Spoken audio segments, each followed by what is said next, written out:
सवाल ही नहीं उठता है कि टीआरई 3 में ऐड किया जाएगा, जबकि हर जगह से ट्विटर हैंडल पर माननीय मुख्यमंत्री जी के ट्विटर हैंडल से ये बातें निकल करके सामने आ रही थी। तो क्या विश्वसनीयता पर कितना बड़ा सवाल खड़ा होता है कि किस ट्विटर हैंडल आखिर कौन उनका ऑपरेट करते हैं और उसकी सच्चाई क्या है, सोचने वाली बात है। आप देखेंगे इसके बाद हम शुरू से मना करते रहे हैं कि कभी भी वेरिफिकेशन प्रोसेस में बदलाव ये सरकार नहीं करेगी।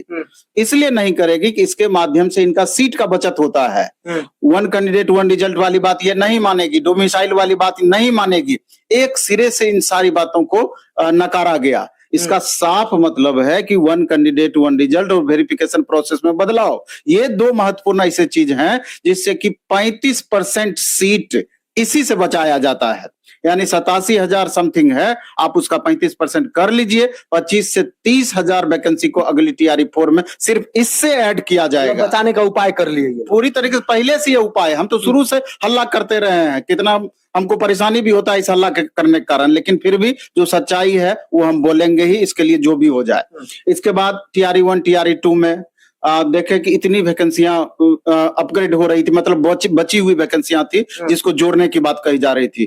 तो जो कहा जा रहा था, जो हम कल परसों के वीडियो में भी चर्चा किए थे कि जितनी वैकेंसी टीआरई 1 में दिया गया 1,70,000, टीआरई 2 में 1,20,000, टीआरई 3 में उतनी वैकेंसी 1,60,000 नहीं आएगी, लेकिन उतना पुराया जाएगा, ये बात तय है। कैसे पुराया जाएगा? 55 से 60,000 वैकेंसी रियल वैकेंसी है, लेकिन उसमें अब 32-37,000 वैकेंसी ऐड हो जाएगा टीआरई 1-2 का। फिर इधर लगभग 25 से 30,000 वैकेंसी इसको बचा करके ऐड हो जाएगा। आप हेडमास्टर वगैरह हेड टीचर का जो बहाली हुआ है, वो जो सीट अपग्रेड होगा, वहां जो वैकेंसी खाली होगी, इस सबको घुमा फिरा करके जो कह रही है कि 1,60,000 वैकेंसी, उसको पूरा कर दिया जाएगा। मैक्सिमम वहां तक पहुंच जाएगा, उसमें कोई दिक्कत नहीं है, लेकिन वास्तविक वैकेंसी कम है, यही सब वैकेंसी जोड़ करके वो उतना पूरा किया जा रहा है। आप देखिए ना, वेरिफिकेशन प्रोसेस में नहीं बदलाव करने के कारण अभी तक हर डिस्ट्रिक्ट से 20, 25, 30 डेली निकल करके, गोपालगंज से निकले फर्जी शिक्षक, फर्जी डॉक्यूमेंट्स वाली बातें जो अमल हुई है, अभी डेली निकल करके बाहर आ रही है। तो अभी तक में तो 37,000 तो वही वैकेंसी है, फर्जी टीचर वाला ही सब, टीआरई 1 का टीआरई 2 का।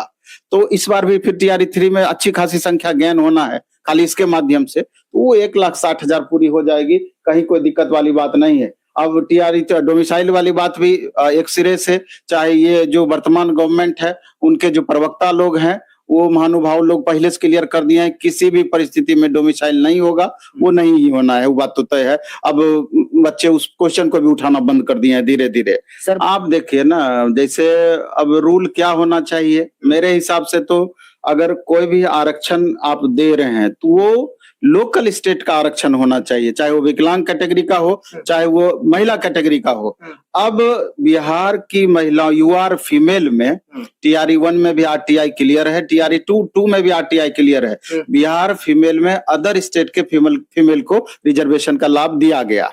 तो स्वाभाविक है कि जब टीआरई 1 में दिया गया, टीआरई 2 में दिया गया, और वर्तमान चेयरमैन स्पष्ट कर रहे हैं कि जो नियम बना दिया गया है टीआरई 1 में, टीआरई 1 के वक्त जो भी नियम है उस नियम को हम फॉलो करेंगे, सही हो या गलत हो, फॉलो करेंगे। इसका मतलब है फिर वही चीज होना है, फिर वही बातें यहाँ पर होनी है। तो यहाँ पर भी विकलांग अभ्यर्थी के संदर्भ में भी आप देख रहे हैं, वहां पर भी अदर स्टेट के विकलांग अभ्यर्थी को बिहार के विकलांग अभ्यर्थी में रिजर्वेशन दे रहा है, ये कहाँ तक जायज है? तो सारी बातें लगातार हो ही रही है, और स्पष्ट कर दिया है सप्लीमेंट्री रिजल्ट के बारे में भी कि उसके बारे में सोचना भी नहीं है। यही चीज हुआ। निश्चय ही दुर्गा पूजा का चर्चा किया गया है, तो दुर्गा पूजा के बाद ही रिजल्ट आने की संभावना है, या उसी दरमियान में भी कि रिजल्ट आपका दे, ये आगे देखने वाली बात। कुछ इधर उधर, हाँ, टीआरई 4 का नोटिफिकेशन पर भी चर्चा हुआ, तो उसके पहले से हम लोग अंदाजा लगा रहे थे किसी भी सूरत में अक्टूबर से पहले टीआरई 4 का नोटिफिकेशन नहीं आएगा।